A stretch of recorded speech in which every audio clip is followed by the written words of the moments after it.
Yo, what up? It's me, Kyoke. You may know me as the guy that's done a lot of UCOB. I've cleared UCOB without a jobstone, I've cleared UCOB on a drawing tablet, even cleared Enraged Golden Bahamut UCOB. But the hardest thing I've ever done in this game in all my years of playing, which is 2, is clear UCOB in a group with no tanks. So what you're seeing here, a no tank UCOB clear. The first, and as far as I'm aware, only ultimate clear in Final Fantasy XIV without a tank. So this was done last March, so it's been a while. I've never made a video about it, and sorry the quality's a little low. This is from my stream footage and I don't have the fancy bitrate options. Yeah, no tank UCOB. So you might be wondering, what's so hard about no tank UCOB? Well, there's actually a lot. For example, for no healer clears, other jobs can heal, other jobs can res. For no DPS clears, other jobs can do damage. But for parties with no tank, other jobs cannot voke, other jobs cannot shirk, and other jobs cannot turn on stance. And of course, other jobs cannot pop their 40% mid and survive tank busters. So, you might just be thinking, that doesn't sound so bad. Just whoever gets a tank buster, just sacrifice them and then res them. And yeah, that certainly is part of our solution, just sacrifice the people taking tank busters. But this whole challenge basically comes down to phase 4 ads.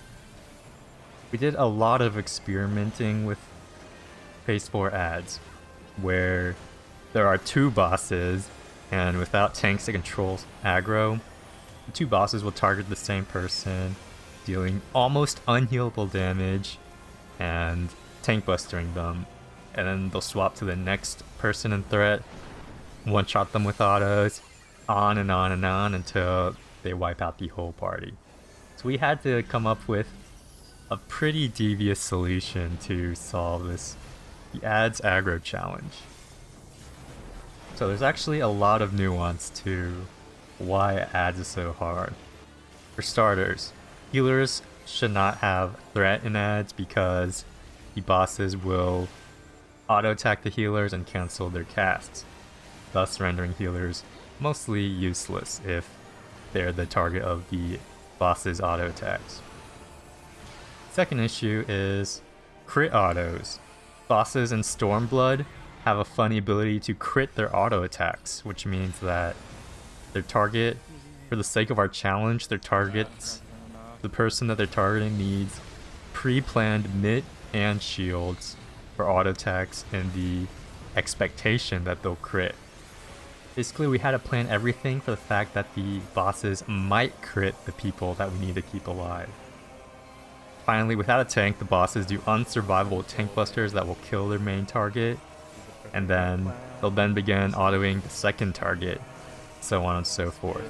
Without any way of manually manipulating aggro, there's no way to reliably split the bosses unless you do something rather drastic.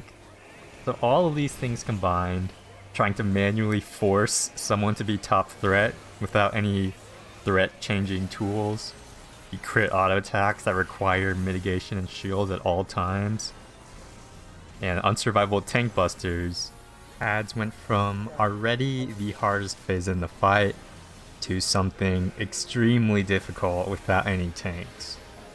So for almost the entire duration of this fight, starting from phase 2 and onwards, we were already manipulating our threat to set up our carefully crafted solution in ads. Back to the video at hand. For the first 3 phases, there are 8 unsurvivable tank busters and a couple of flare breaths that are tank busters but survivable with enough heal spamming. I will say the unsurvivable tank busters are technically survivable with enough resource commitment, but we deem that they weren't worth the crazy amount of healer cooldowns that they require to survive, since overcommitting resources would make everything else a lot more sketchier, such as the auto attacks and, of course, damage from the mechanics themselves. So 8 unsurvivable tank busters in the first 3 phases, always targeting the highest member in threat, something we can't necessarily control since that's just purely based off of damage done and healing done, with no tank stamps in the picture. Nail dive bombs. So this is our first instance of threat manipulation without tanks. We have the samurai wall themselves intentionally. This is primarily so it resets their threat. It resets their threat low enough so that they won't become the target of any of the forced death tank busters in phase 3. Because our final goal is to have the samurai be essentially the sole threat haver coming into the start of ads phase, with everyone else being roughly equal enough so that we can split the bosses after the tank buster. If this makes no sense to you since you haven't done UCOB, don't worry, you're not missing much. Just point and laugh at the people that get one-shot by the tank busters. It's just fun kind of nerding out on this pretty interesting puzzle that we put upon ourselves with this challenge run. Oh yeah, you're normally supposed to tank LB the transition here, but we just use MIT. Nothing crazy.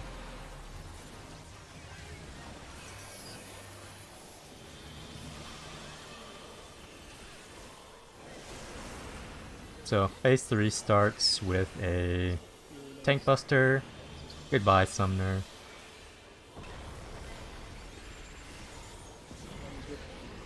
And for the tank tethers that usually the tanks pick up, we just stack MIT and we're able to survive that.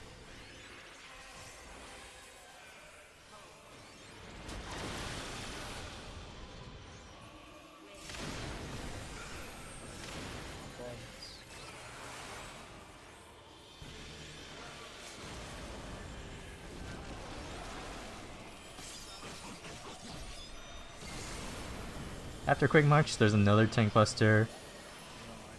Goodbye, Machinist. And we come into a Blackfire trio. There's no tank mechanics in Blackfire, so we just resolve it. Same as normal.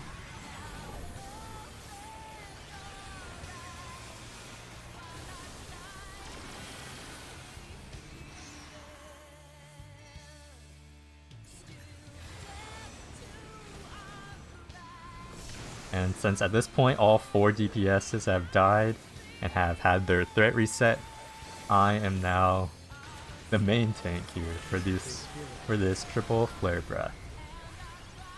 We use a lot of cooldowns to keep me alive, but the flare breaths are survivable with enough stuff stacked on.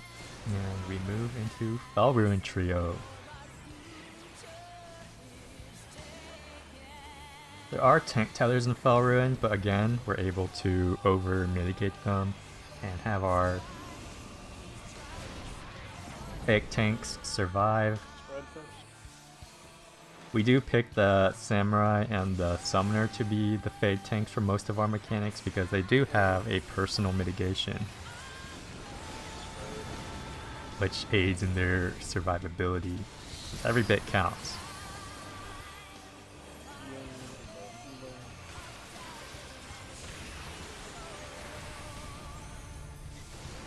After Fell Ruin, unfortunately, is a unsurvivable tank buster, so I go down.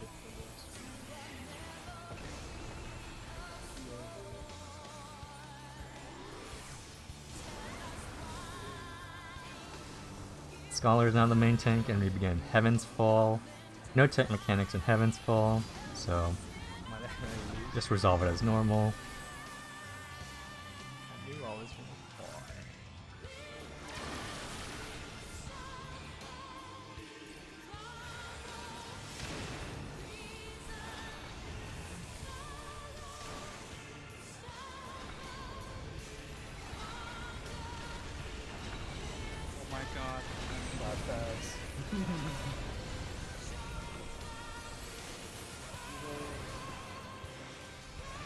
Here I'm trying to fish for crit shields, which is actually fairly relevant for the purposes of our challenge. Both in P4 and P5, the hardest phases were not having a tank. Crit shields were almost mandatory for our mid plan. And yeah, we love challenge runs where we let RNG take the wheel of if we survive or not, based on if we get crit shields or not.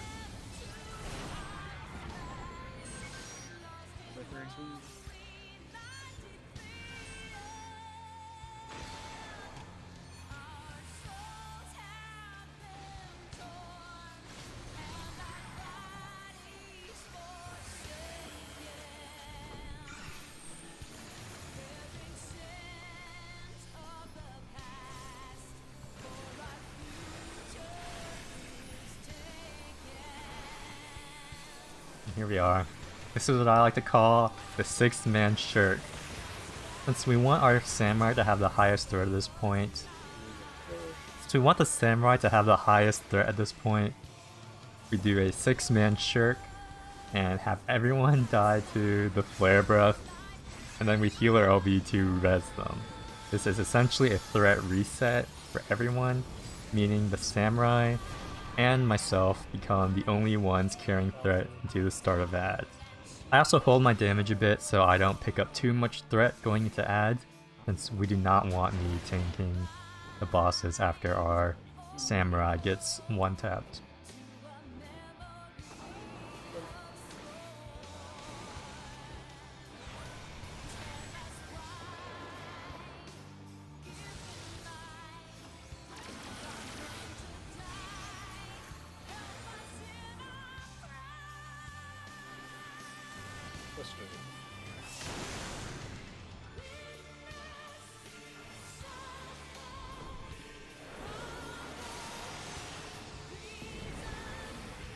So here we are. We're going to ads. Our samurai has the sole threat in our party, so they take both bosses, and we just spam heal them through the first set of mini busters. These busters are pretty tough to heal and also requires a little bit of luck, since it's a lot of damage stacked on top of each other from double bosses that usually even tanks can die to if they don't mitt properly. But with essentially 4 healers pocketing the samurai, we are able to get through it all the way up to the first set of tank busters, in which they get smoked. At this point though, we have our machinist and summoner targeting both of the bosses, so that they can be the top threat and pick up the bosses immediately afterwards. The other 2 DPSs need to split their damage so that they don't become the highest threat on the bosses.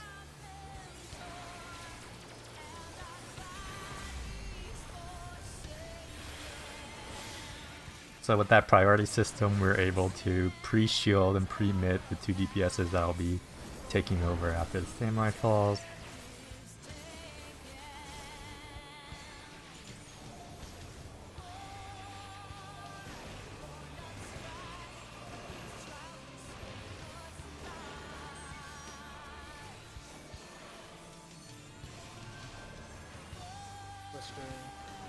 And we continue pocketing both of the new DPS tanks all the way up to the second set of busters. Unsurvivable, and we just leave them dead on the floor because Phoenix reses them a bit afterwards too. The DPS check of ads is rather tough actually. We already have lower damage than a standard comp since healers do the least amount of damage in the game, and we have 3 forced deaths, and our healers are basically spam healing the main targets the entire phase, so damage is rather rough since we're essentially trying to clear ads with 4 people actually doing damage. Finally, phase 5, Golden Bahamut.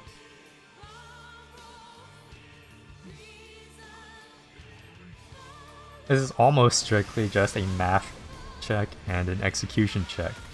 He mathed out the exact mitt sheet that we need for the DPSs to survive the multi-hitting tank busters, but unfortunately it does require some lucky crit shields as well, since unlike the other tank busters, the tank busters in Golden Bahamut are unsackable because 1, you lose your damage buff if you die, and 2, if you die to the tank buster, Golden Bahamut just continues tank bustering the next people in the party, which will kill everyone, so deaths are almost impossible to recover from.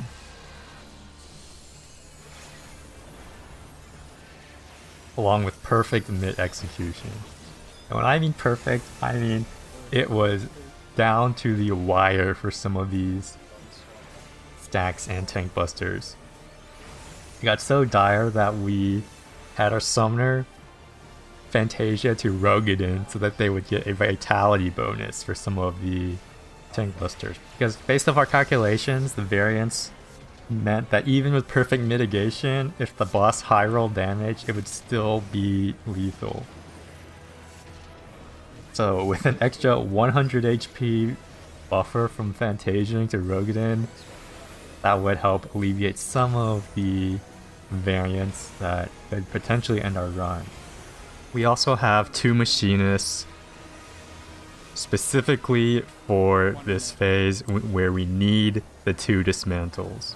I don't think any other 4 combination of DPSs would be able to replicate a clear, with Samurai having Third Eye, Summoner having the highest damage to reliably hold threat and also a personal shield, and Machinists with double mitigations each. So it pretty much had to be those exact 4 DPSs for the clear to even be possible. The way the tank buster works is it picks the highest threat person for the tank buster and shares it with 1 other person on top of them. We had a cook strategy of having the non-tanking DPSs swap in and out to take various hits, since each DPS tanking 1 hit instead of sequential hits would make it a lot more survivable. Right here is an example of how brutally punishing this entire phase is. Even with only spam healing this entire time, on top of our group's mitigation, this machinist still dies to the tank buster, almost causing a wipe. If the machinist died 1 hit earlier, that would cause the summoner to die as well from having the solo take the tank buster, meaning that Bahamut would then start mowing everyone down individually. But with a bit of luck, we managed to survive, defeat Golden Bahamut, and clear UCOB with no tanks. Overall, this challenge was extremely hard. You had to be locked in from the very start, not only for the tank busters, but keeping an eye on the threat list the entire time, making a mental order of who's next after the main threat dies, and getting ready to pre-shield them, pre-heal them, pre-mid them. It required a lot of mental focus and concentration. Way harder than progging modern ults, modern savages, but nonetheless, it was a lot of fun, and it was extremely interesting having to dealing with problems in the game like threat and tank busters without the solutions and tools that you normally get. Yes!